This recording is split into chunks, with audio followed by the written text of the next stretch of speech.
Praise the Lord. இந்த August மாதத்தில் 7ஆம் தேதியாகிய இந்த வெள்ளிக்கிழமையின் காலை வேளையில் தெய்வ சமூகத்தில் வந்திருக்கிற ஒவ்வொருவரையும் கர்த்தர் தாமே ஆசீர்வதிப்பாராக. இந்த நாளிலும் நம்ம தியானிக்கிற தேவனுடைய வார்த்தை நம்முடைய பரிசுத்த வேதாகமத்தில் உபாகமத்தின் புஸ்தகம் 23ஆம் அதிகாரம் 14ஆம் வசனம். The book of Deuteronomy chapter 23 verse 14. உன் தேவனாகிய கர்த்தர் உன்னை ரட்சிக்கவும் உன் சத்துருக்களை உனக்கு ஒப்பு கொடுக்கவும் உன் பாளையத்திற்குள்ளே உலாவிக் கொண்டிருக்கிறார். ஆகையால் அவர் உன்னிடத்தில் அசுசியான காரியத்தை கண்டு உன்னை விட்டு போகாதபடிக்கு உன் பாளையம் சுத்தமாயிருக்க கடவது. அல்லேலூயா. கர்த்தருடைய அருமையான இந்த வசனத்துக்காக இந்த காலை வேளையில நம்ம தேவனை ஸ்தோத்திரிக்கலாமா?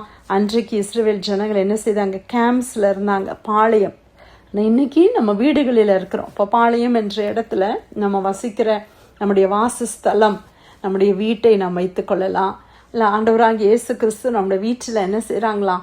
உலாவி கொண்டிருக்கிறார். எத்தனை பேர் ஆண்டவரே என் வீட்டில் நீங்கள் இருங்க, ஆண்டவரே உங்களுடைய பிரசன்னம் என்னுடைய வீட்டில் இருக்கட்டும் அப்படின்னு நம்ம ஜெபிக்கிறோம். ஆனால் வசனம் சொல்லுது, ஆண்டவர் நம்முடைய வீட்டில் உலாவ அவர் விரும்புகிற தேவன். அன்னைக்கு எப்படி ஏதேன் தோட்டத்தில் அவர் ஆதாமோடு கூட அந்த பகலின் குளிர்ச்சியான வேளையில் அவர் நடந்து சென்றார், அவர் உலாவினாரோ, அதே போல இன்னைக்கும் நம்ம வீட்டில் ஆண்டவர் உலாவ விரும்புகிறார். ஆமென். ஆண்டவர் நம்ம வீட்டில் இருக்கணும்னு நம்ம விரும்புகிறோம் இல்லையா? அப்போ வசனம் என்ன சொல்லுதுன்னா, ஆண்டவர் நம்முடைய பாளையத்தில் நம்மோடு இருக்கும்போது என்னெல்லாம் ஆண்டவர் செய்வாங்களாம்? உன் தேவனாகிய கர்த்தர் உன்னை ரட்சிக்கவும். முதலாவது கர்த்தர் நம்மோடு இருக்கும்போது கர்த்தர் நம்மளை ரட்சிக்கிறார். பலவிதமான தீமையிலிருந்து, பலவிதமான ஆபத்துக்களில் இருந்தெல்லாம் கர்த்தர் நம்மளை ரட்சிக்கிற தேவன், நமக்கு உதவி செய்கிற தேவனாய் நம்மோடு இருக்கிறார். அல்லேலூயா.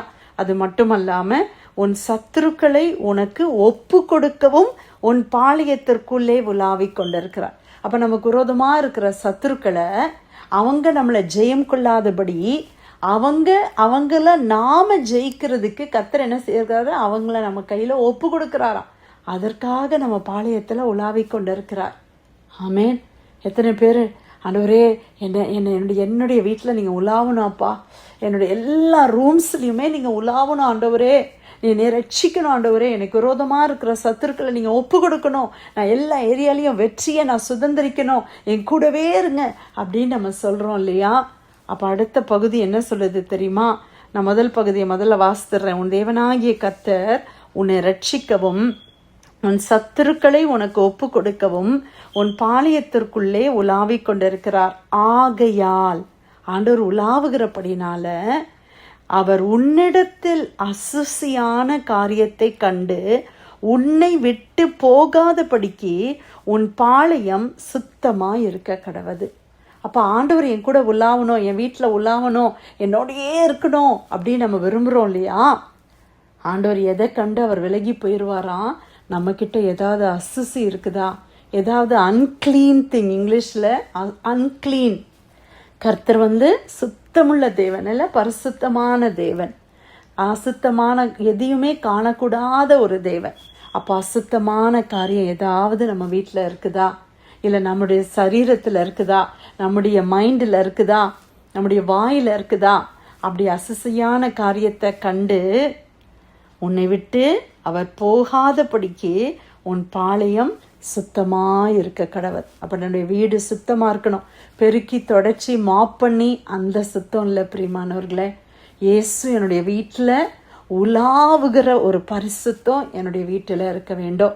இன்னைக்கு ஜீசஸ் நம்ம வீட்டுக்கு வராங்கன்னு வச்சுக்கோங்களேன். லிட்ரலாக ஜீசஸ் சொல்கிறாங்க, நான் வீட்டுக்கு வரேன்.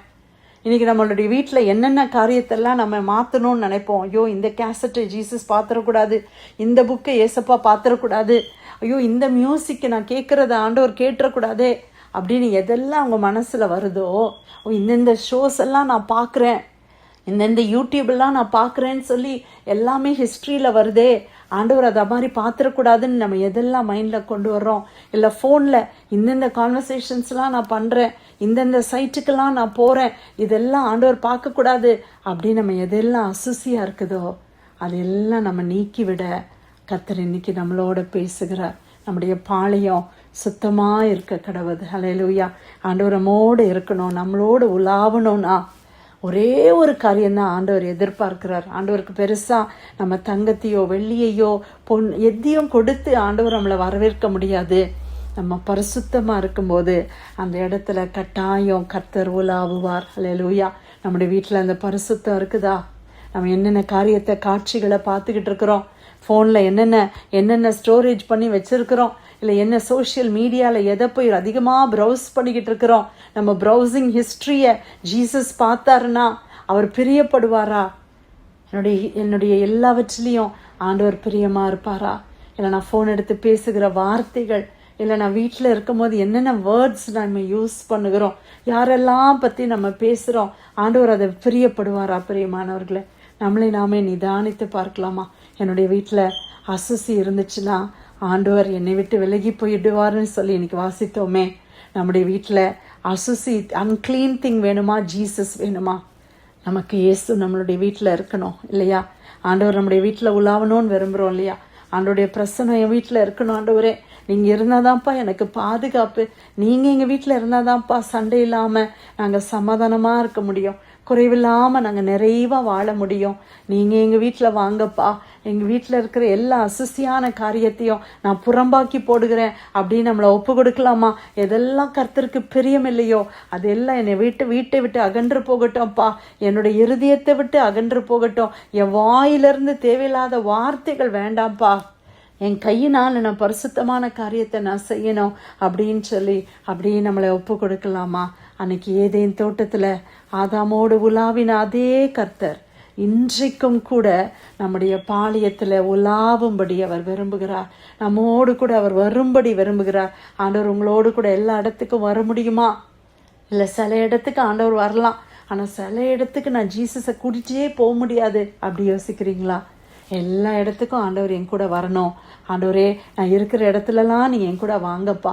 எல்லா கான்வர்சேஷன்ஸையும் நீங்கள் கேளுங்க ஆண்டவரே. நான் எல்லாவற்றையும் நான் ஓப்பனாக இருக்கிறேன்ப்பா அப்படின்னு நம்மளை ஒப்பு கொடுக்கலாமா? எந்தெந்த பலவீனமான காரியங்கள் இருக்குதோ, எந்தெந்த ஏரியாவில் நமக்கு வீக்னஸ் இருக்குதோ ஆண்டவர்கிட்ட ஒப்பு கொடுங்க. ஆண்டவரே, இதெல்லாம் நீங்கள் நீக்கி போடுங்க. ஆண்டவரே, இதெல்லாம் நான் நீக்கி போட எனக்கு பலனை கொடுங்க. எனக்கு நீங்கள் தான்ப்பா வேணும், இது அல்ல ஆண்டவரே, எனக்கு ஜீசஸ் வேணும் அப்படின்னு ஒப்பு கொடுக்கலாமா? நம்முடைய பாளையம் சுத்தமாக இருக்க கடவுது. உபாகமம் 23:14 உன் தேவனாகிய கர்த்தர் உன்னை ரட்சிக்கவும் உன் சத்துருக்களை உனக்கு ஒப்பு கொடுக்கவும் உன் பாளையத்திற்குள்ளே உலாவிக் கொண்டிருக்கிறார். ஆகையால் அவர் உன்னிடத்தில் அசுசியான காரியத்தை கண்டு உன்னை விட்டு போகாதபடிக்கு உன் பாளையம் சுத்தமாயிருக்க கடவுள். கர்த்தர் கொடுத்த நல்ல வார்த்தைக்காக ஆண்டவருக்கு நன்றி செலுத்தி பிரேயர்ல வந்திருக்கிற நம்ம யாராவது ஜெபிக்கலாமா?